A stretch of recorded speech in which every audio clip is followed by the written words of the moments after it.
कहानी को पूरा समझने के लिए कहानी के पिछले सभी भागों को ज़रूर देखें। उसका लिंक मैं आपको डिस्क्रिप्शन बॉक्स में दे दूँगी और साथ में कमेंट बॉक्स में पिन भी कर दूँगी, तो आप लोग वहां से भी जाकर देख सकते हैं। कहानी के लास्ट में आप लोगों के लिए एक सरप्राइज है, उसे ज़रूर पढ़िएगा और कमेंट बॉक्स में अपनी राय भी मुझे ज़रूर दीजिएगा कि आप लोगों को कैसा लगा। ये बात मैंने पहले आप लोगों को इसलिए बताई है कि आप लोग अपने पेशेंस का एक टेस्ट लीजिए और देखिए कि कौन कौन कहानी को स्किप करके सिर्फ लास्ट में जाकर पढ़ता है और कौन कौन पूरी कहानी देखने के बाद सरप्राइज का वेट करता है। मुझे आप लोगों के प्यारे प्यारे कमेंट्स का इंतज़ार रहेगा, जो बहुत ज़्यादा कम हो गए हैं। मुझे आप लोगों के कमेंट मोटिवेट करते हैं कहानी को आगे बढ़ाने के लिए। जो लोग कमेंट करते हैं उनका दिल से बहुत बहुत धन्यवाद, और जो लोग नहीं करते हैं उनका भी धन्यवाद। चैनल पर अपना प्यार और सपोर्ट बनाए रखें। तो चलिए कहानी को शुरू करते हैं। फ्रांस पंखुड़ी के गाल पर अपना हाथ रखा और फिर उसके चेहरे को थोड़ा सा पीछे की तरफ करते हुए बोला, कुछ चाहिए क्या? पंखुड़ी ने तुरंत अपनी पलकों को झपकाया। फ्रांस मुस्कुराते हुए बोला, क्या? पंखुड़ी झट से बोली, आपका बहुत सारा प्यार। फ्रांस को उसकी बात पर हंसी आ रही थी। अब तो उसे ऐसा लग रहा था जैसे पंखुड़ी सोते जागते खाते पीते बस एक ही चीज़ के बारे में सोचती होगी, और वो है फ्रांस का प्यार। कि कब उसे फ्रांस पूरी तरह से प्यार करेगा, कब उसकी तड़प को ख़त्म करेगा।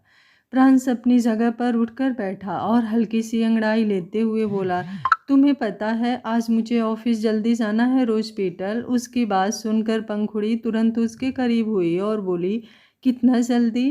फ्रांस कुछ सोचते हुए बोला, ज़्यादा नहीं, बस 1 घंटा। पंखुड़ी ने तुरंत सामने वाल क्लॉक की तरफ देखा, जहाँ पर 7:30 बज चुके थे और फ्रांस लगभग से 9:30 बजे ऑफिस जाता था। मतलब आज उसे 8:30 बजे ऑफिस जाना था। वो जल्दी से बोली, लेकिन अभी तो 8:30 बजने में 1 घंटा बाकी है ना, तो 1 घंटा है हमारे पास। उसकी बात पर फ्रांस मुस्कुराया। भले 1 घंटे में वो उसे क्या ही प्यार करेगा, और अगर वो 1 घंटा उसे प्यार करने में बिता देगा तो फिर रेडी कब होगा? और 1 घंटे में तो उसका पंखुड़ी के साथ फोर प्ले भी पूरा ना हो। प्यार करना तो दूर की बात।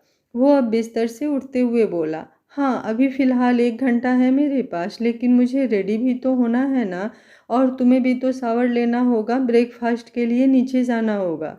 तुम कल अपनी सासू माँ से नाराज़ होकर घर से गई थी ना, तो क्या अब तुम्हें उन पर अपनी नाराज़गी नहीं दिखानी? ऐसे तो तुम्हारी वैल्यू कम हो जाएगी रोज़ पीटर। तुम्हें अपनी सासू माँ को बताना होगा कि तुम अभी भी उनसे नाराज़ हो। पंखुड़ी भी अब बिस्तर से उठी और उसके सामने आकर खड़ी हो गई। वो अपनी उंगलियां आपस में उलझाते हुए बोली, सासू माँ को छोड़िए ना, उनके साथ मेरा जो है वो मैं खुद देख लूँगी। आप देखिए ना, मैं जो आपसे कह रही हूँ उस बात पर ध्यान दीजिए ना। फ्रांस अनजान बनते हुए बोला, कैसी बात रोज पीटल, मुझे कुछ समझ में नहीं आया, अच्छे से बताओ ना। पंखुड़ी ने एक बार फिर से मुँह बनाया। वैसे तो उसके पति का दिमाग बहुत तेज चलता था, लेकिन जहाँ पंखुड़ी को प्यार करने की बात आ जाए वहाँ पर जैसे उसका दिमाग दिल सब कुछ काम करना बंद कर जाता था। वो फ्रांस की तरफ देखती रह गई और फ्रांस उसके गाल पर अब अपना हाथ रखकर बोला, अच्छा ठीक है, तुम्हें जो कहना है वो तुम मुझे फ़ोन पर कह देना। अब मुझे जल्दी से शावर लेने जाने दो। मैंने तुम्हें बताया ना, मुझे ऑफिस जल्दी जाना है। ये बोलकर वो सीधा वॉशरूम की तरफ बढ़ गया और पंखुड़ी मुंह बनाते हुए उसकी तरफ देखती रह गई। वो अब वापस बेड पर बैठी और अपना फ़ोन देखने लगी। जब तक फ्रांस वॉशरूम से बाहर नहीं आ जाता तब तक वो यूं ही बेड पर बैठी रहने वाली थी। इसलिए उसने इंस्टाग्राम चला लिया ताकि थोड़ा सा टाइम पास कर सके, और तभी उसके सामने एक रील चलने लगी जिसमें बताया जा रहा था कि पति अपनी पत्नियों से कम प्यार करते हैं और दूसरों की पत्नियों से ज़्यादा प्यार करते हैं। तो वो रील देखकर ही उसके होश उड़ गए। वो खुद से ही बोली, कहीं ऐसा तो नहीं कि जान मुझसे इसलिए प्यार नहीं करते क्योंकि मैं उनकी अपनी पत्नी हूँ। अगर मैं किसी और की पत्नी होती तो क्या वो मुझसे बहुत सारा प्यार करते? हाँ, हो भी सकता है। उस रीवा चुड़ैल को भी तो पता है ना कि जान मेरे पति हैं, लेकिन फिर भी इनके पीछे भागी चली आती है। ये बोलते हुए वो एक बार फिर से मुंह बना रही थी और सोच रही थी कि क्या अब उसे फ्रांस का प्यार पाने के लिए किसी और की पत्नी बनना पड़ेगा। पर ऐसा कैसे हो सकता है? उसकी शादी तो प्राण से हुई है। वो जल्दी से बोली, गलत बात है ये, मैं नहीं बनूंगी किसी और की पत्नी, मैं तो मेरे जान की पत्नी रहूंगी। हाँ नहीं तो इन्हें मुझसे ही प्यार करना पड़ेगा। लेकिन कब करेंगे मुझे प्यार? अब तो मुझे लगने लगा है कि उनके प्यार के चक्कर में मैं बूढ़ी हो जाऊंगी, पर ये मुझे प्यार नहीं करेंगे। ये बोलकर उसने अपना फ़ोन एक बार फिर से साइड में रख दिया था और फिर सोचने लगी थी कि प्रांस का प्यार पाने के लिए अब वो और क्या ही करे। तभी उसके दिमाग में एक आइडिया आया। वहीं दूसरी तरफ पंक्ति की आंखें खुली और वो बिस्तर पर उठकर बैठी। तभी उसकी नज़र आश्रय पर गई, जो अभी अभी दरवाज़ा खोलकर अंदर आ रहा था और उसके हाथ में ट्रे थी। ट्रे में दूध का गिलास और ड्राई फ्रूट्स का बाउल रखा हुआ था। वो ट्रे लेकर अंदर की तरफ आया और फिर पंक्ति के सामने बैठ गया। पंक्ति ने अजीब सा मुंह बनाया। सुबह सुबह दूध पीना उसे सबसे बेकार काम लगता था, लेकिन आश्रय कुछ दिनों से उसे सुबह उठते ही दूध पिलाता था और साथ में ड्राई फ्रूट्स भी खिलाता था। वो आश्रय की तरफ देखते हुए मायूसी से बोली, प्लीज़ आश्रय जी, ये रोज़ रोज़ मुझे दूध मत पिलाया कीजिए, आपको पता है मुझे बिल्कुल भी अच्छा नहीं लगता। आश्रय उसे घूरने लगा। पंक्ति धीमे से बोली, एक तो मैं तो कुछ बोल भी नहीं सकती। ये बोलकर उसने दूध का गिलास उठाया और साथ में ड्राई फ्रूट्स भी खाने लगी। आश्रय उसकी तरफ देखते हुए बोला, तुम बोल सकती हो लेकिन इस चीज़ में नहीं, इस चीज़ में मैं तुम्हारी कोई बात नहीं सुनने वाला। बाकी बेशक से तुम जितना मर्जी बोलो मिस इनोसेंट, मैं तुम्हें सुनने के लिए तैयार हूँ, या फिर ये समझ लो कि बेताब हूँ। ये बोलते हुए उसने अपना चेहरा पंक्ति के चेहरे के बिल्कुल करीब कर लिया था, जिससे पंक्ति की धड़कनों ने एकदम से रफ्तार पकड़ ली। आश्रय अब हल्का सा मुस्कुराकर बोला, पियो पियो, जल्दी से दूध पियो। ये बोलते हुए वो उठा और फिर सामने क्लोजेट की तरफ चला गया। पंक्ति अभी भी मुस्कुराते हुए उसकी तरफ देख रही थी। तकरीबन 1 घंटे बाद, लगभग से 8:30 बजे, पंखुड़ी डाइनिंग टेबल पर आई, जहाँ पर अभी ना ही कोई ब्रेकफास्ट लग रहा था और ना ही वहाँ पर ज़्यादा लोग थे। वहाँ बस सृष्टि खड़ी थी, लेकिन पंखुड़ी की नज़रें सीढ़ियों की तरफ थी, जहाँ से प्रांस उतर कर आने वाला था। और जैसे ही उसने देखा कि प्रांस अपने कमरे से बाहर निकल गया और अब नीचे की तरफ आ रहा है, वो जल्दी से सृष्टि के करीब हुई और बोली, सासू माँ, क्या आप मेरी तरफ से जान को कुछ कह सकती हैं क्या? सृष्टि ने सवालिया नज़रों से उसे देखा। अब तक प्रांस भी अपनी पॉकेट में हाथ डाले नीचे की तरफ आ गया था। उसे वैसे ऑफिस जल्दी जाना नहीं था, लेकिन वो बस यूं ही पंखुड़ी को तड़पा रहा था। सृष्टि उसकी बात सुनकर एक नज़र प्रांस की तरफ देखकर बोली, हाँ बताओ, क्या कहना है? पंखुड़ी ने भी अब प्रांस की तरफ देखा और बड़ी ही अदा से बोली, जरा इनसे कहिए ना मुझे थोड़ा सा प्यार कर लें, ये मुझसे बिल्कुल भी प्यार नहीं करते। इनसे कहिए ना कि अगर ये मुझे इसलिए प्यार नहीं करते क्योंकि मैं उनकी अपनी बीबी हूँ, तो मुझे दूसरों की बीबी समझकर ही प्यार कर लें, लेकिन कम से कम प्यार तो करें ना सासू माँ। बिना प्यार के मैं कैसे रहूँ? मुझे भी तो प्यार चाहिए।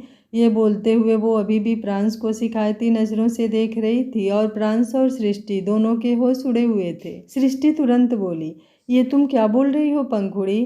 पंखुड़ी मासूम सा चेहरा बनाकर बोली, और नहीं तो क्या, मैंने सुना है पति इतना प्यार तो अपनी पत्नियों से नहीं करते जितना प्यार दूसरों की पत्नियों से करते हैं। सृष्टि ने अपना माथा पीट लिया। वहीं प्रांस को हंसी आ रही थी। वो सृष्टि की तरफ देखते हुए बोला, पता नहीं, जब आप लोग मेरी शादी पंखुड़ी से करवा रहे थे तो किसी ने तो कहा था कि पंखुड़ी बहुत समझदार है, वो इस घर में आते ही इस घर को संभाल लेगी। ऐसा ऐसा कुछ कहा था ना मॉम? पता नहीं, शायद आपने कहा था या फिर रागिनी चाची, पर किसी ने तो कहा था। उसकी बात सुनते हुए सृष्टि ने अपना चेहरा शर्म से झुकाया हुआ था। वही थी जिसने प्रांस के सामने पंखुड़ी के गुण गाए थे और अब वही अपना माथा पीट रही थी। वो पंखुड़ी की तरफ देखते हुए बोली, ठीक है, मैं करती हूँ तुम्हारे जान से बात। तुम एक काम करो, तुम जाओ और जाकर किचन में तुम्हारे लिए जो चाय बनाई है वो आराम से पियो। पंखुड़ी ने तुरंत अपना चेहरा हाँ में हिलाया और फिर किचन की तरफ जाते हुए बोली, अच्छे से समझा दीजिए इन्हें। ये बोलकर वो किचन में चली गई और अब सृष्टि प्रांस की तरफ देखने लगी। प्रांस ने अपना चेहरा दूसरी तरफ घुमाया और फिर घर से बाहर की तरफ जाने लगा। सृष्टि भी उसके पीछे पीछे आई। जैसे ही प्रांस गाड़ी में बैठने लगा, सृष्टि उसे रोकते हुए बोली, 1 मिनट रुको प्रांस, मुझे तुमसे कुछ बात करनी है। प्रांस की हार्ट बीट एक पल के लिए रुक गई थी। उसने अपना चेहरा सृष्टि की तरफ घुमाया और सृष्टि प्रांस के सामने आकर खड़ी हुई थी, लेकिन वो कुछ कहती उससे पहले ही प्रांस बोला, मुझे पता है मॉम, आप मुझसे क्या कहना चाहती हैं। सृष्टि उसकी बात पर थोड़ा हैरान हुई, लेकिन फिर बेहद नरम लहजे में बोली, अगर तुम जानते हो मैं तुमसे क्या कहना चाहती हूँ तो ये भी जानते होगे कि अब वक्त आ गया है कि तुम पंखुड़ी को सब कुछ बता दो अपने पास्ट के बारे में। वैसे भी अब उन बातों को बहुत वक्त हो गया है प्रांस, अब तुम्हें वो सब भूलकर आगे बढ़ जाना चाहिए। जैसे ही उसकी बात खत्म हुई, प्रांस एक गहरी सांस लेकर बोला, आगे बढ़ गया हूँ मॉम, और रही बात पंखुड़ी को सब कुछ बताने की, तो मैं पंखुड़ी से बात कर चुका हूँ। उसे सब पता है जिया के बारे में भी और जिया के साथ जो कुछ हुआ उसके बारे में भी। उसकी बात पर सृष्टि हैरान हुई। वो तुरंत बोली, और फिर पंखुड़ी का रिएक्शन कैसा था। प्रांस अब हल्का सा मुस्कुराया और बोला, कैसा होगा, जब उसे इन सब चीज़ों की गहराई पता ही नहीं है तो वो क्या ही रिएक्ट करेगी। मुझे तो क्या संभालना, मैं तो खुद उसे संभाल रहा था। उसकी बात पर सृष्टि अब फीका सा मुस्कुराई। प्रांस गाड़ी में बैठने लगा। सृष्टि चुपचाप उसकी तरफ देख रही थी। एक बार फिर से प्रांस रुका और पंखुड़ी की तरफ देखते हुए बोला, मुझे तो लगा था शादी के बाद मेरी ज़िंदगी में मेरी बीवी आएगी, लेकिन आपने तो मुझे एक बच्चा दे दिया। सृष्टि भी तुरंत बोली, और वो बच्ची तुम्हारे प्यार के लिए तड़प रही है। अब और मत तड़पाओ उसे प्रांस। एक बहू को जैसे उसके ससुराल का प्यार चाहिए होता है, बेटी को मायके में स्नेह और इज्जत, पति को अपनी बीवी से रिस्पेक्ट, वैसे ही एक पत्नी को भी प्यार चाहिए होता है, अपने पति का वो प्यार जो सिर्फ और सिर्फ उसके लिए होता है। आई होप तुम मेरी बातें समझ रहे होंगे।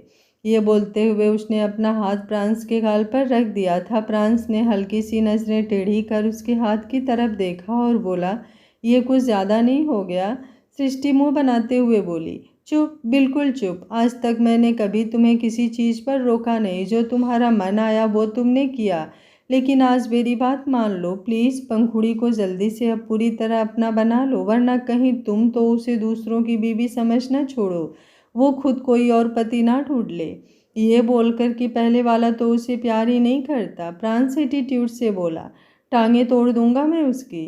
सृष्टि ने उसे घूर कर देखा। प्रांस अब तिरछा मुस्कुराया और बोला, इतनी जल्दी अगर प्रांस राणा हासिल हो जाए तो बात ही क्या है। ये बोलकर वो उसे तिरछी मुस्कुराहट के साथ गाड़ी में बैठा और फिर वहाँ से चला गया। उसके जाने पर सृष्टि ने गहरी सांस ली और बोली, मैं समझा भी किसे रही हूँ प्रलय राणा की औलाद प्रांस राणा को। जब आज तक मैं डिस्ट्रॉयर से अपनी मर्जी से कुछ नहीं करवा पाई, तो प्रांस तो मेरी बात क्या ही मानेगा। वहीं दूसरी तरफ सृष्टि डाइनिंग टेबल पर आकर बैठ गई थी और तभी आश्रय और पंक्ति भी डाइनिंग टेबल पर आकर बैठे। वो दोनों पंखुड़ी की तरफ देखते हुए एक साथ बोले, गुड मॉर्निंग भाभी। पंखुड़ी ने उन दोनों की तरफ देखा और फिर सिर्फ पंक्ति की तरफ देखकर मुंह बनाते हुए बोली, तुमसे तो मैं बात नहीं करूंगी, और आपको गुड मॉर्निंग देवर जी। ये बोलते हुए अब उसने आश्रय की तरफ देखा। आश्रय हैरानी से पंक्ति की तरफ देखते हुए बोला, भाभी तुमसे नाराज़ हैं क्या। पंक्ति तुरंत बोली, रहती है नाराज़ तो बेशक से रहे, लेकिन सासू माँ तो नहीं दूंगी मैं। पंखुड़ी झट से बोली, ओ हेलो, बड़ी आई सासू माँ ना देने वाली। सासू माँ है ही मेरी, तो तुम मुझे सासू माँ दोगी कहाँ से। अब तो देवर जी भी तुम्हें प्यार करने लगे हैं, तुम्हारा अच्छा खासा ख्याल रखने लगे हैं। देखा है मैंने कैसे पैम्पर करते हैं उन्होंने। ये तो शुक्र मनाओ कि तुम्हें देवर जी मिले, अगर मेरा वाला खट्टा नींबू मिला होता तो समझती तुम मेरा दुख। ना प्यार करते हैं ना पैम्पर करते हैं, और ऊपर से एक सासू माँ है, वो भी तुम छीनने पर तुली हुई हो। पंक्ति झट से बोली, उसमें मेरी क्या गलती है कि आश्रय जी मेरा ख्याल रखते हैं, मुझे पैम्पर करते हैं या मुझसे प्यार करते हैं। मैंने तो उन्हें कभी कुछ नहीं कहा ना। अगर उन्हें नहीं करना तो बेशक से ना करें, लेकिन सासू माँ तो मेरी थी, मेरी हैं और मेरी ही रहेंगी। आश्रय उसकी ये बात सुनकर हैरान रह गया। मतलब वो जाए भाड़ में, पंक्ति को तो बस उसकी सासू माँ चाहिए थी। पहले तो सिर्फ पंखुड़ी अपनी सासू माँ के लिए पजेसिव थी, अब तो पंक्ति भी पंखुड़ी के रास्ते पर चलने लगी थी। वहीं अंदर की तरफ आ रही सृष्टि ने जब ये सब कुछ देखा तो वो तो बस ये सोचने लगी कि कैसे वो सीधा किचन में चली जाए, उन दोनों को दिखाई ही ना दे। अगर वो उन दोनों के सामने गई तो वो दोनों एक बार फिर से उसे आधा आधा बांटने में लग जाएंगी। तभी पंक्ति और पंखुड़ी दोनों अपनी जगह से उठी और जल्दी से सृष्टि के पास आई। उसका एक हाथ पंक्ति ने पकड़ा और दूसरा हाथ पंखुड़ी ने। सृष्टि के होश उड़ गए। पंखुड़ी जल्दी से बोली, सासू माँ मेरे साथ बैठेंगी। पंक्ति भी तुरंत बोली, मेरे साथ बैठेंगी। पंखुड़ी जल्दी से बोली, नहीं सासू माँ मेरे साथ बैठेंगी। पंक्ति ने अब आश्रय की तरफ देखा और मायूसी से बोली, आश्रय जी प्लीज़ आप पंखुड़ी भाभी को समझाइए ना कि सासू माँ मेरे साथ बैठेंगी, उनका मेरे साथ बैठना ज़रूरी है क्योंकि मैं प्रेग्नेंट हूँ ना, कहीं मैं गलती से कुछ गलत ना खा लूँ, इसलिए सासू माँ को मेरे साथ ही बैठना होगा। आश्रय के तो खुद के होश उड़े हुए थे। वो धीमे से बोला, तुम एक काम करो पंक्ति, मेरे पास आकर बैठ जाओ, मैं तुम्हारा ख्याल रख लूँगा। पंक्ति तुरंत बोली, नहीं मेरा ख्याल सासू माँ ही रखेंगी, आपको तो और भी बहुत सारे काम होते हैं ना आश्रय जी। पंखुड़ी जल्दी से बोली, एक तो वो इंसान मुझे बच्चे नहीं दे रहा और ये मुझे सासू माँ नहीं दे रही, मैं जाऊँ तो जाऊँ कहाँ पर? जाओ तुम ही रखो सासू माँ, मैं अब इस घर में किसी से बात नहीं करूँगी। ये बोलकर वो जल्दी से सीढ़ियाँ चढ़ते हुए ऊपर अपने रूम की तरफ चली गई। पंक्ति के चेहरे पर मुस्कुराहट तैर गई। वो सृष्टि की तरफ देखते हुए बोली, अब आपको डरने की ज़रूरत नहीं है सासू माँ, अब आप आराम से मेरे साथ बैठकर ब्रेकफास्ट कर सकती हैं। सृष्टि उसकी तरफ देखते हुए बोली, लेकिन ये तो गलत बात है ना पंक्ति बेटा, ऐसे तो पंखुड़ी भूखी रह जाएगी, अगर वो कुछ नहीं खाएगी तो वो बीमार हो जाएगी, और अगर वो बीमार हो जाएगी तो सबको कितना बुरा लगेगा, उसे भी कितनी तकलीफ होगी। पंक्ति जल्दी से बोली, तो फिर अब मैं क्या करूँ सासू माँ? सृष्टि हल्का सा मुस्कुराई और बोली, मैं एक काम करती हूँ, पहले तुम अच्छे से ब्रेकफास्ट कराती हूँ, उसके बाद मैं पंखुड़ी को भी ब्रेकफास्ट करवाने जाऊँगी। पंक्ति तुरंत बोली, ये ठीक है। ये बोलते हुए वो डाइनिंग टेबल पर आकर वापस बैठ गई थी। आश्रय तो हैरानी से उसकी तरफ देख रहा था। उसने पंक्ति का ये रूप तो कभी नहीं देखा था, एकदम बचकाना और ज़िद्दी वाला। उसे ऐसा लग रहा था जैसे पंक्ति के अंदर अभी भी बहुत मासूमियत, बहुत बचपना है, लेकिन शायद किसी वजह से उसका ये बचपना कहीं दब कर रह गया है। वहीं दूसरी तरफ पंखुड़ी अपने रूम में आई और आते ही अपने फ़ोन को घूरने लगी। उसे प्रांस से बात करनी थी, लेकिन वो खुद से प्रांस को कॉल नहीं करना चाहती थी, इसलिए उसने व्हाट्सएप पर प्रांस को मैसेज किया, जान। वहीं दूसरी तरफ प्रांस जो अभी अभी अपने केबिन में आकर बैठा था, जैसे ही उसका फ़ोन वाइब्रेट हुआ उसने तुरंत मैसेज चेक किया। जान लिखा हुआ देखकर वो हल्का सा मुस्कुराया और रिप्लाई करने लगा, लेकिन जैसे ही उसने टाइपिंग शुरू की और वो टाइपिंग का नोटिफिकेशन पंखुड़ी के पास आया, उसने तुरंत प्रांस को ब्लॉक कर दिया ताकि अब प्रांस खुद से उसे कॉल करे। वहीं प्रांस ने यस हॉस्पिटल लिखकर मैसेज सेंड कर दिया, लेकिन जब वो मैसेज पंखुड़ी को डिलीवर नहीं हुआ और ऊपर से डीपी भी हट गई तो उसकी आईब्रो ऊपर की तरफ उठ गई। वो खुद से ही बोला, अब ये क्या है? ये बोलते हुए उसने पंखुड़ी का प्रोफाइल चेक किया तो अब उसे वहाँ पर कुछ भी शो नहीं हो रहा था। वो गुस्से से दांत पीसते हुए बोला, हाउ डियर सी, उसकी हिम्मत भी कैसे हुई मुझे ब्लॉक करने की। ये बोलकर अब उसने तुरंत पंखुड़ी को कॉल लगा दिया था। जैसे ही पंखुड़ी का फ़ोन बजा उसने कॉल रिसीव किया और हल्का हल्का सिसकते हुए बोली, कोई मुझसे प्यार नहीं करता। प्रांस उसकी बात सुनकर ही सब कुछ समझ गया था। वो जल्दी से बोला, तुम्हारी सासू माँ तो करती है ना, और उनके अलावा तो तुम्हें शायद किसी का प्यार चाहिए भी नहीं। पंखुड़ी झट से बोली, नहीं करती, वो भी अब बस पंक्ति को प्यार करती है क्योंकि वो प्रेग्नेंट है ना, पंक्ति उन्हें छोटे छोटे बेबी देने वाली है, तो उन्होंने अपना सारा प्यार पंक्ति पर लुटाना शुरू कर दिया है। वो मुझे तो बिल्कुल प्यार नहीं करती, और आपका तो कहना ही क्या, आप तो मुझे थोड़ा सा प्यार भी नहीं करते, बिल्कुल थोड़ा सा भी नहीं। प्रांस को उसकी शिकायत पर हंसी आ रही थी। वो अपनी मुस्कुराहट छुपाते हुए बोला, मुझे अभी एक इम्पॉर्टेंट मीटिंग पर जाना है। पंखुड़ी झट से बोली, हाँ हाँ जाइए, आप अपनी मीटिंग में जाइए और सासू माँ उस पंक्ति के पास जाएं, मेरी तो किसी को कोई वैल्यू ही नहीं है। प्रांस अब थोड़ा सा मुस्कुरा कर बोला, अच्छा बताओ क्या चाहती हो? पंखुड़ी तुरंत बोली, यही कि आप अभी इसी वक्त सासू माँ को कॉल कीजिए और उन्हें मेरे पास भेजिए। मुझे सासू माँ के हाथों से ब्रेकफास्ट खाना है, वो भी हमारे रूम में, और अभी इसी वक्त। अगर आपने सासू माँ को कॉल नहीं किया तो मैं प्रांस ने तुरंत पूछा, तो मैं? पंखुड़ी एक पल के लिए चुप हो गई। उसके पास तो प्रांस को धमकी देने के लिए भी कुछ नहीं था। वो कुछ सोचते हुए बोली, मायके तो मैं जा नहीं सकती, लेकिन यहाँ पर तो आपसे नाराज़ हो सकती हूँ ना। फिर मैं आपसे बहुत ज़्यादा नाराज़ हो जाऊँगी जान, इतना नाराज़ कि रात को सोते वक्त आपके और अपने बीच में तकिया लगा लूँगी। अब आप देखिए आपको करना क्या है। ये बोलकर उसने तुरंत कॉल डिस्कनेक्ट कर दिया। प्रांस को उसकी धमकी पर हंसी आ रही थी। अब उसने तुरंत सृष्टि को कॉल किया। सृष्टि जो पंक्ति को ब्रेकफास्ट करवा रही थी, उसने जब अपने फ़ोन पर प्रांस का कॉल आते हुए देखा तो वो खुद हैरान रह गई। उसने कॉल रिसीव किया। सामने से प्रांस की आवाज़ आई, अगर अभी इसी वक्त आप मेरी हॉस्पिटल को ब्रेकफास्ट करवाने नहीं गई तो नेक्स्ट वीक बिजनेस के सिलसिले में मुझे या फिर डैड को दुबई जाना पड़ेगा। पहले तो मैं सोच रहा था कि मैं खुद चला जाऊं, लेकिन अगर आप अभी इसी वक्त पंखुड़ी का फेवरेट नाश्ता लेकर उसके रूम में नहीं गई तो विशियसली उस ट्रिप पर डैड जाएंगे। वो बोल रहा था और यहाँ पर सृष्टि का हाथ खुद ब खुद रुक गया था। जहाँ बहुएं ससुर को परेशान करने का एक मौका नहीं छोड़ रही थी, वहाँ बेटे भी कम नहीं थे। उन्होंने सास मतलब अपनी ही माँ की लव लाइफ की धज्जियाँ उड़ानी शुरू कर दी थी। वो जल्दी से बोली, कहीं तुम मेरे सौतेले बेटे तो नहीं हो ना?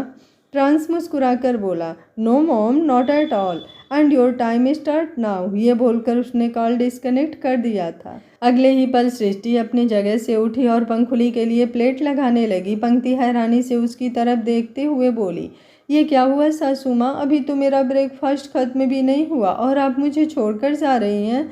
सृष्टि जल्दी से बोली, अगर मैं नहीं गई ना तो तुम्हारे चक्कर में मेरा पति चला जाएगा, जो मैं बिल्कुल भी नहीं होने देना चाहती, इसलिए चुपचाप अपना ब्रेकफास्ट खुद करो। ये बोलकर अब वो प्लेट लेकर सीधा पंखुड़ी के रूम की तरफ बढ़ गई। पंक्ति ने अब मायूस सा चेहरा बनाया। वो मुंह बनाते हुए बोली, अगर मुझे खाना है तो सासू माँ के हाथों से खाना खाना है, वरना खाना ही नहीं। ये बोलकर वो भी अपनी जगह से उठी और सीधा अपने रूम की तरफ बढ़ गई। तो आश्रय अब परेशानी में पड़ गया। लड़ाई तो पंखुड़ी, पंक्ति और सृष्टि की, लेकिन सबसे ज़्यादा पिसने वाला तो वही था। प्रांस ने तो अपने एक फ़ोन कॉल से अपनी सारी प्रॉब्लम सॉल्व कर ली थी, लेकिन यहाँ लंका तो अब आश्रय की लग गई थी, क्योंकि पंक्ति को भूखा वो छोड़ नहीं सकता था और बिना सृष्टि के वो खाना खाने नहीं वाली थी। रागिनी आश्रय के उड़े हुए होश देखकर हंसने लगी। वो अपनी जगह से उठी। साथ में ही मिठाई का डब्बा रखा था। उसने उस डिब्बे में से लड्डू उठाया और उसे खाते हुए बोली, शादी का लड्डू, जो खाए वो पछताए, जो ना खाए वो पछताए। ये बोलते हुए अब वो भी अपने रूम की तरफ बढ़ गई थी। आश्रय बेचारा वहाँ पर इधर उधर मुंह घुमाते हुए बैठा रह गया। पंखुड़ी को खाना खिलाने के लिए सृष्टि उसकी प्लेट में खाना लेकर उसके रूम में आ चुकी थी। जैसे ही उसने दरवाज़ा नॉक किया, पंखुड़ी का चेहरा खिल गया। सृष्टि अंदर की तरफ आई और आकर उसके सामने बैठ गई। वो जल्दी से पंखुड़ी की तरफ देखते हुए बोली, तुम नाराज़ क्यों हो जाती हो पंखुड़ी बेटा? जब मैंने तुमसे कह दिया कि सबसे ज़्यादा प्यार तुम्हारी सासू माँ तुम्हें ही करती हैं, तो तुम्हें दूसरों से जलन महसूस करने की क्या ज़रूरत है? पंखुड़ी मुँह बनाते हुए बोली, मैं कहाँ जलती हूँ सासू माँ, वो तो पंक्ति है जो मुझसे फालतू का जलती रहती है, लेकिन मुझे पता है कि मेरी सासू माँ सबसे ज़्यादा प्यार मुझसे ही करती हैं, तभी तो वो मुझे खाना खिलाने के लिए वहाँ पर आई हैं, है ना सासू माँ? ये बोलते हुए वो भी जैसे प्यार में इतरा रही थी। वहीं सृष्टि के कानों में तो प्रांस की दी हुई धमकी ही गूंज रही थी। दूसरी तरफ आश्रय अब डाइनिंग टेबल से उठा और प्लेट में खाना लगाकर रूम में वापस आया। रूम में पंक्ति बेड पर मुंह फुलाकर बैठी थी। वो पंक्ति के सामने आकर बैठा और बोला, कैसी जिद लेकर बैठी हो तुम पंक्ति? ये भी कोई जिद करने की बात हुई क्या?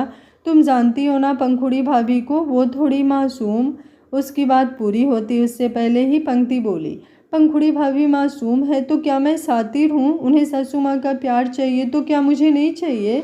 आश्रय जल्दी से बोला, मैंने ऐसा कब कहा, लेकिन तुम समझदार हो ना? पंक्ति तुरंत बोली, मुझे नहीं बनना समझदार, मुझे सासू माँ चाहिए। मुझे नहीं पता, आप मुझे सासू माँ ला कर दो। अगर वो मुझे खाना खिलाएंगी तो ही मैं खाना खाऊंगी, नहीं तो नहीं खाऊंगी।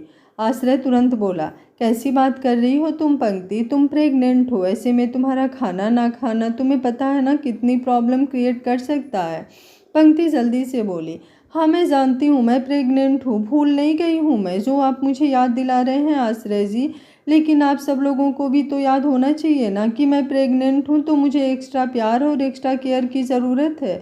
लेकिन मुझसे तो कोई प्यार ही नहीं करता। मुझे नहीं पता, अगर सासू माँ मुझे अपने हाथों से खाना नहीं खिलाएंगी तो मुझे खाना नहीं खाना।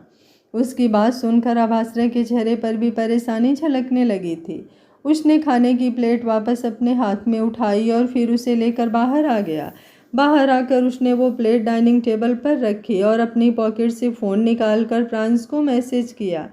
आपकी अपनी ज़िंदगी के तो लगे हुए हैं, मेरी ज़िंदगी के क्यों लगवा रहे हो? कम से कम मुझे तो बख्श दीजिए। फ्रांस, जो इस वक्त मीटिंग में बैठा था, जैसे ही उसका फ़ोन वाइब्रेट हुआ उसने अपना फ़ोन अनलॉक किया और आश्रय का मैसेज देखकर उसके चेहरे पर हल्की मुस्कुराहट तैर गई थी। उसने अपने फ़ोन पर एक मैसेज टाइप किया, congratulations, now you are married. उसका वो मैसेज पढ़कर आश्रय के चेहरे पर अजीब से एक्सप्रेशंस आ गए। वो तुरंत बोला, मैरिज इतनी स्केरी होती है क्या? वहीं दूसरी तरफ सृष्टि अब पंक्ति के सामने आकर बैठ गई थी और उसे अपने हाथों से खाना खिला रही थी। क्या क्या नहीं सोचा था उसने फ्रांस की शादी से पहले कि जब भी उसकी दोनों बहुएं घर पर आएंगी तो वो सारी जिम्मेदारियां छोड़कर प्रलय के साथ वर्ल्ड टूर पर निकल जाएंगी। लेकिन यहाँ तो उसका अच्छा खासा टूर बना हुआ था, कभी पंक्ति के रूम में तो कभी पंखुड़ी के रूम में। वहीं आश्रय अपने ऑफिस पहुंच चुका था और अपने काम में बिजी हो गया था। फ्रांस और प्रलय भी पूरी तरह से अपने काम में बिजी थे। हर किसी की लाइफ स्मूथ चल रही थी, लेकिन कोई था जिसके दिमाग में इस वक्त शातिर प्लान चल रहा था, और वो कोई और नहीं, रीवा थी। रीवा, जो इस वक्त अपने स्टडी रूम में बैठी थी। उसने टेबल पर रखा अपना फ़ोन उठाया और उसने पंक्ति को कॉल किया। पंक्ति, जो खाना खाकर कुछ देर के लिए सो रही थी, जैसे ही उसके फ़ोन पर फ़ोन आया उसने तुरंत अपना फ़ोन टेबल से उठाया, ये सोचकर कि शायद आश्रय का कॉल होगा। वो उससे पूछ रहा होगा कि उसने अच्छे से खाना खाया या नहीं, अपनी दवाइयाँ ली या नहीं। लेकिन जैसे ही उसने रीवा का फ़ोन अपने फ़ोन पर आते हुए देखा, उसके चेहरे पर अजीब से एक्सप्रेशंस आ गए। उसने अपना फ़ोन साइलेंट किया और साइड में रख दिया, लेकिन फ़ोन साइड में पड़ा बज रहा था और बेड पर लेटी हुई पंक्ति बेचैन हुए जा रही थी।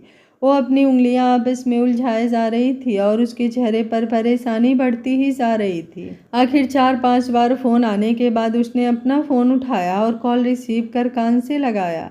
सामने से रीवा की आवाज़ आई, तुम्हें क्या लगता है तुम मेरा कॉल अटेंड नहीं करोगी तो मैं तुम्हें कॉल करना बंद कर दूंगी? एक बार नहीं, 2 बार नहीं, 50 बार भी नहीं उठाओगी तो 100 बार करूंगी।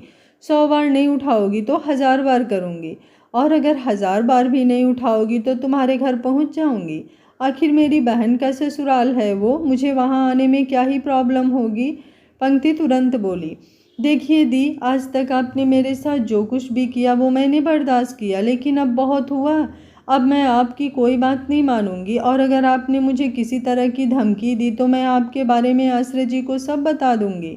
रीवा उसकी बात सुनकर हंसने लगी। उसे हंसते हुए देख पंक्ति के चेहरे पर डर झलकने लगा था।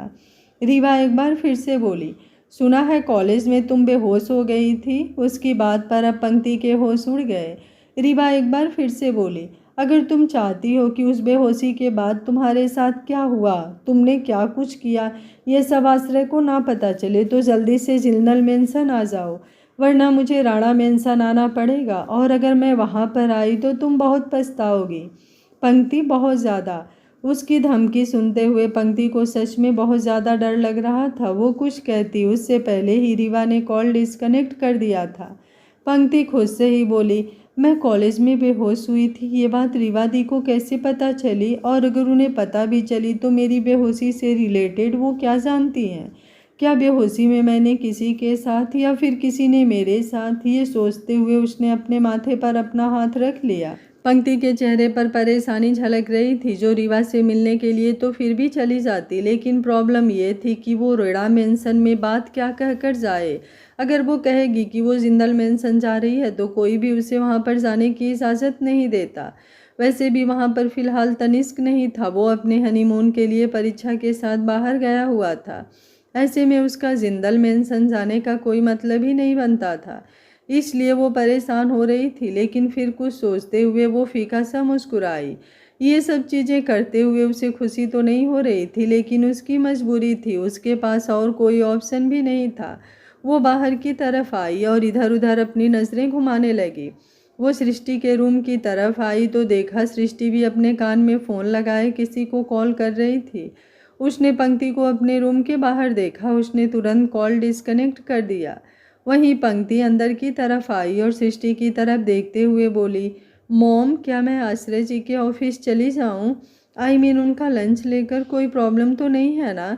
सृष्टि मुस्कुराई और बोली, नहीं बेटा कोई प्रॉब्लम नहीं है, अगर तुम्हें आश्रय के ऑफिस जाना है तो तुम जा सकती हो, बस अपना ख्याल रखना, तुम बस मुझे 5 मिनट दो, मैं अभी उसका टिफ़िन तैयार कर देती हूँ। ये बोलकर वो अपनी जगह से उठी और फिर अपने रूम से बाहर की तरफ आ गई। पंक्ति भी उसके साथ साथ बाहर आई। सृष्टि ने उसे आश्रय के लिए टिफ़िन पैक करके दिया और वो टिफ़िन लेकर राणा मेंशन से बाहर निकल गई। उसने गाड़ी में बैठते हुए ड्राइवर को पहले तो सृष्टि इंडस्ट्रीज चलने के लिए ही कहा था, लेकिन बीच रास्ते में ही उसने ड्राइवर को गाड़ी जिंदल मेंशन की तरफ घुमाने के लिए कहा। तकरीबन 15-20 मिनट में वो जिंदल मेंशन पहुंची और जल्दी से अंदर की तरफ आई। अंदर हाल में ही रीवा इधर उधर टहलते हुए उसका इंतजार कर रही थी। जैसे ही उसने दरवाजे पर कदमों की आहट सुनी, उसके चेहरे पर डेविल स्माइल आ गई। उसने पंक्ति की तरफ पलटते हुए कहा, शादी के बाद पहली बार तुम अपने मायके में आ रही हो पंक्ति, तुम्हारा वेलकम है। पंक्ति उसके सामने आकर खड़ी हुई और बोली, इतना सब कुछ होने के बाद भी आपको क्यों समझ में नहीं आ रहा रीवा दी कि आपको अपनी घटिया हरकतें अब छोड़ देनी चाहिए?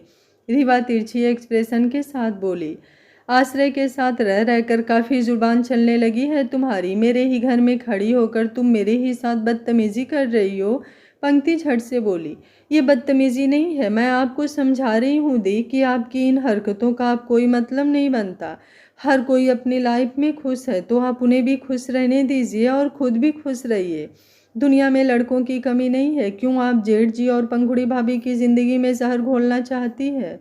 जेठ जी पंखुड़ी भाभी से बहुत प्यार करते हैं, वो आपको कभी एक्सेप्ट नहीं करेंगे, इसलिए आप अपनी ये हरकतें छोड़ दीजिए।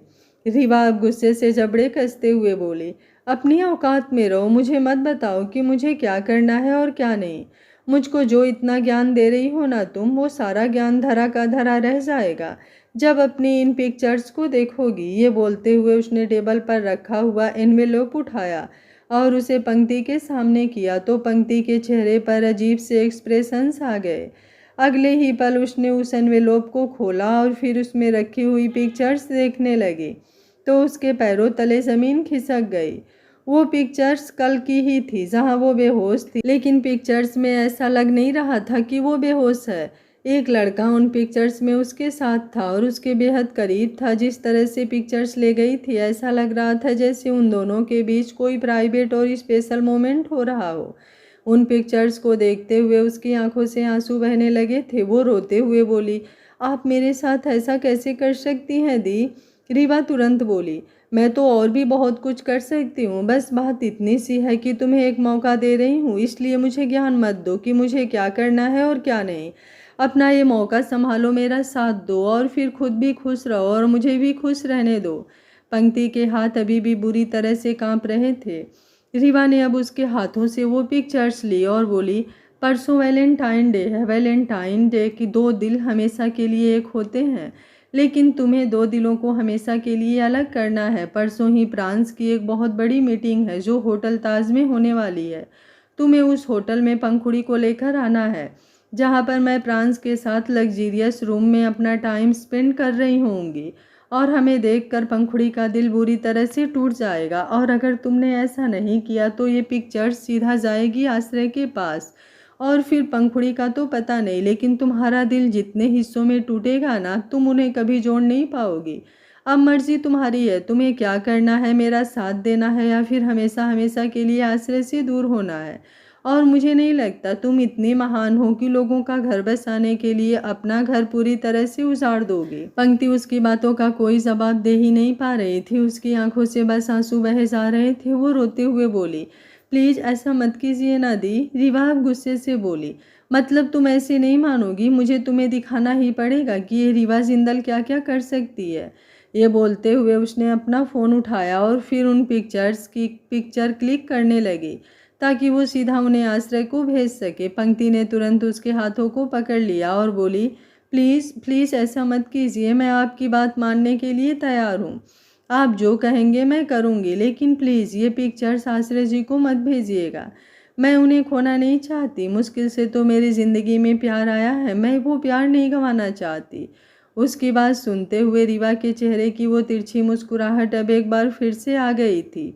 वो पंक्ति की तरफ देखते हुए बोली, वेरी गुड, अब की ना तुमने मेरी बहन वाली बात। सच में बेशक से तुम मेरी सौतेली बहन हो पंक्ति, लेकिन मेरा यकीन करो, मैं सच में तुमसे बहुत प्यार करती हूँ। कभी कभी मुझे तुम पर गुस्सा आता है, लेकिन उतना ही प्यार भी आता है। आज शादी के बाद तुम पहली बार जिंदल मेंशन आई हो, तो मैं तुम्हें ऐसे खाली हाथ नहीं जाने दूंगी। इसलिए बैठो यहाँ पर, मैं अभी तुम्हारे लिए चाय स्नैक्स मंगवाती हूँ।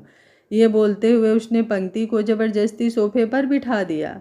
पंक्ति जल्दी से बोली, इन सब की ज़रूरत नहीं है दी, मुझे आश्रय जी के ऑफिस जाना है। मैं उनके लंच का बहाना बनाकर ही घर से निकली हूँ, मुझे जाना होगा।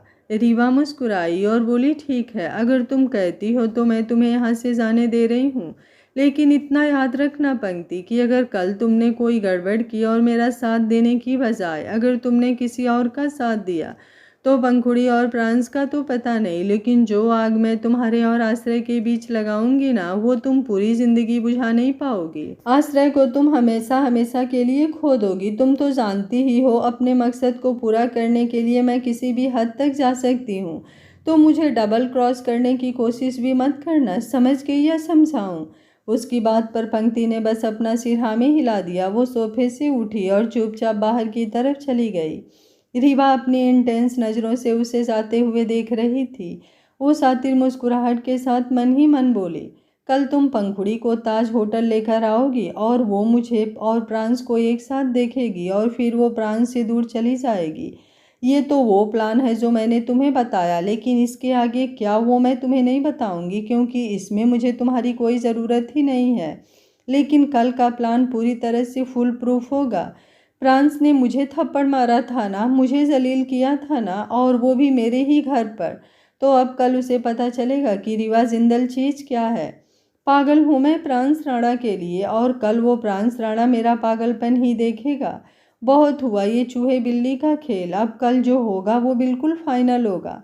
ये बोलकर वो किसी शैतान की तरह हंसने लगी थी। वहीं दूसरी तरफ पंक्ति गाड़ी में बैठी थी और उसकी आंखों से आंसू बह रहे थे, लेकिन जब उसने ड्राइवर को खुद को देखते हुए देखा तो उसने तुरंत अपने आंसू साफ कर लिया। और वैसे ही अब वो सिस्टी इंडस्ट्रीज पहुंचने वाली थी, तो वो नहीं चाहती थी कि आश्रय को उस पर जरा सा भी शक हो। पर उसे समझ नहीं आ रहा था कि वो ये सब कैसे करेगी। वो ये सब बिल्कुल नहीं करना चाहती थी, लेकिन अब एक बार फिर से प्रॉब्लम में वो फंस गई थी। अब तक तो जैसे तैसे उसने रीवा की कोशिशों को पूरी तरह से नाकाम कर दिया था, लेकिन अब उसे समझ में नहीं आ रहा था कि वो वैलेंटाइन डे पर करेगी तो करेगी क्या। कुछ ही देर में वो आश्रय के ऑफिस पहुंची और सीधा उसके केबिन में आई, लेकिन केबिन में आश्रय था ही नहीं। वो केबिन के बाहर निकलने लगी तो दरवाज़ा अपने आप ही खुला और आश्रय अंदर की तरफ आया। पंक्ति को वहां पर देखकर आश्रय चौंक गया था। वो तुरंत बोला, तुम यहाँ? पंक्ति को खुद समझ नहीं आ रहा था कि वो आश्रय से क्या कहे। रीवा की बातों में वो इतनी ज़्यादा उलझ गई थी कि उसने ये तो सोचा ही नहीं कि वो आश्रय को क्या कहेगी कि वो यहाँ पर क्यों आई है। मतलब बेशक से उसका लंच लेकर आई थी, लेकिन यहाँ पर उसका लंच लेकर आना भी थोड़ा नॉर्मल नहीं था। पर वो अब मुस्कुराई और बोली, वो सुबह मैंने बिल्कुल बच्चों की तरह बिहेव किया था ना आश्रय जी, तो मुझे लगा कहीं आप मुझसे नाराज़ तो नहीं हो गए, इसलिए अब मैं आपकी नाराज़गी दूर करने के लिए आपके लिए लंच लेकर आई थी। उसकी बात पर आश्रय भी मुस्कुराया। उसने पंक्ति के गाल पर अपना हाथ रखा और बोला, तुम्हें इतनी ज़्यादा टेंशन लेने की ज़रूरत नहीं है पंक्ति, मैं तुमसे नाराज़ नहीं था, बल्कि मुझे तो तुम्हारा वो बच्चों की तरह बिहेव करना, रूठना मनाना, ये सब कुछ बहुत अच्छा लगा। ऐसा लगा जैसे मेरी मिस इनोसेंट सच में बहुत ज़्यादा इनोसेंट है, एकदम किसी क्यूट बेबी डॉल की तरह। उसकी बात पर पंक्ति की आंखों से आंसू बहने लगे थे। आश्रय जब कभी उससे ऐसे प्यार से बात करता था, पैम्पर करता था, तो वैसे भी किसी मोम की तरह पिघल जाती थी, लेकिन अब तो उसके अंदर हद से ज़्यादा गिल्ट था। वो तुरंत आश्रय के सीने से लग गई और आश्रय ने भी उसे अपनी बाहों में समेट लिया था। उसे लग रहा था कि पंक्ति शायद यूं ही रो रही है। वो जब भी उसे प्यार से ट्रीट करता था तो पंक्ति की आंखों में नमी आ ही जाती थी, लेकिन पंक्ति के रोने की वजह इस वक्त आश्रय का प्यार नहीं बल्कि उसका खुद का गिल्ट था, और वो चाहकर भी आश्रय को कुछ बता नहीं पा रही थी। रात का वक्त, पूरा दिन बीत गया था और अब सबके घर आने का वक्त हो गया था। पंक्ति भी तकरीबन 4 बजे सृष्टि इंडस्ट्रीज से वापस लौट आई थी और आप रात के लगभग से 8 बज गए थे। पंखुड़ी अपने रूम में थी और पूरे रूम की तरफ देख रही थी। उसके चेहरे पर लंबी सी स्माइल थी। अभी कुछ वक्त पहले ही उसने एक सर्वेंट की हेल्प से रूम डेकोर का थोड़ा सामान मंगवाया था और अब उसी सर्वेंट की हेल्प से उसने अपना रूम अच्छे से डेकोर भी कर लिया था। और वहीं उस सर्वेंट से ही प्रांस को पता चल चुका था कि उसकी बीबी क्या क्या प्लान कर रही है, तो उसके इरादे अब कुछ और ही थे। उसका असिस्टेंट लगभग से 7:30 बजे उसके केबिन में आया और उसे देखते हुए बोला, ये रहा आपका कल का शेड्यूल सर, आपको नासिक में एक लोकेशन देखने के लिए जाना है। ये बोलते हुए उसने अपने हाथ में पकड़ी हुई एक फाइल प्रांस के सामने रख दी थी। प्रांस के चेहरे पर हल्की डेविल स्माइल थी, जो अपने असिस्टेंट की तरफ देखते हुए बोला, काल करे सो आज कर, आज करे सो अब, पल में प्रलय होएगी, बहुरी करेगा कब? वो असिस्टेंट हैरानी से बोला, किसकी बहुरी? प्रांस मुस्कुराया और फिर अपनी जगह से उठकर बोला, कल नहीं, हम ये लोकेशन आज ही देखने जा रहे हैं, सामने वाले को इन्फॉर्म कर दो। ये बोलते हुए उसने टेबल पर से अपना फ़ोन उठाया और फिर अपने केबिन से बाहर निकल गया। उसके चेहरे पर इस वक्त बड़ी ही इंटेंस स्माइल थी। पंखुड़ी अपने रूम में थी और प्रांस का इंतज़ार कर रही थी। उसने अपने फ़ोन से प्रांस को कॉल किया, लेकिन प्रांस ने जब उसका कॉल रिसीव नहीं किया तो वो अब अपने रूम से बाहर निकली और सीढ़ियाँ उतरते हुए नीचे की तरफ आ गई। पंखुड़ी की नज़रें बार बार दरवाजे की तरफ जा रही थी। उसे प्रांस का इंतज़ार था। सृष्टि और रागिनी दोनों जानती थी कि पंखुड़ी ने अपने रूम में आज स्पेशल डेकोरेशन की है और वो पंखुड़ी के लिए खुश भी थी। लेकिन अब उन्हें प्रांस पर गुस्सा आ रहा था, जो जानबूझकर पंखुड़ी से इंतज़ार करवा रहा था। सृष्टि पंखुड़ी की तरफ देखते हुए बोली, जाओ ना बेटा, डाइनिंग टेबल पर बैठो, सब लोग बैठ गए हैं, तुम आओगी तभी डिनर शुरू होगा। पंखुड़ी मासूमियत से बोली, आप लोग डिनर कर लीजिए ना सासू माँ, मैं थोड़ी देर बाद कर लूँगी। प्रलय तुरंत बोला, तुम फ्रांस का इंतज़ार कर रही हो ना? पंखुड़ी ने मासूमियत से अपना चेहरा नीचे झुका लिया। उसी वक्त प्रलय ने अपना फ़ोन टेबल पर रखा और फिर स्पीकर ऑन करते हुए प्रांस को कॉल लगा दिया। जैसे ही सामने से प्रांस ने कॉल रिसीव किया, प्रलय ने तुरंत पूछा, कितना वक्त लगेगा तुम्हें घर आने में? सामने से अब प्रांस की आवाज़ आई, सुबह होते होते आऊँगा डैड। उसकी बात पर पंखुड़ी की तो जैसे हार्ट बीट ही स्किप हो गई। वहीं प्रलय की आईब्रो भी ऊपर की तरफ उठ गई थी। वो थोड़े सख्त लहजे में बोला, क्यों, कहाँ गए हो तुम? प्रांस जानता था कि प्रलय सबके सामने ही उससे बात कर रहा होगा। वो तुरंत बोला, अगर ये सवाल आपका है तो आपको बता दूं कि मैं एक लोकेशन देखने जा रहा हूं, और अगर ये सवाल किसी और का है तो उसे मेरी तरफ से कह दीजिएगा कि वो अपना डिनर करके आराम से सो जाए। मैं कल सुबह से पहले नहीं आ सकता। Now bye. ये बोलकर उसने कॉल डिस्कनेक्ट कर दिया और अब सब लोग बस पंखुड़ी की तरफ देखने लगे। पंखुड़ी मुंह बनाते हुए बोली, मुझे नहीं करना कोई डिनर। ये बोलकर वो तुरंत सीढ़ियाँ चढ़ते हुए ऊपर अपने रूम में चली गई। आने वाले एपिसोड के हाइलाइटिंग पॉइंट्स। रीवा के दोनों हाथों को प्रांस और आश्रय ने पकड़ा हुआ था और उसके बालों को पंखुड़ी ने कसकर अपनी मुट्ठी में पकड़ लिया था और उसके सामने खड़ी पंक्ति एक के बाद एक जोरदार थप्पड़ रीवा के गाल पर जड़ रही थी।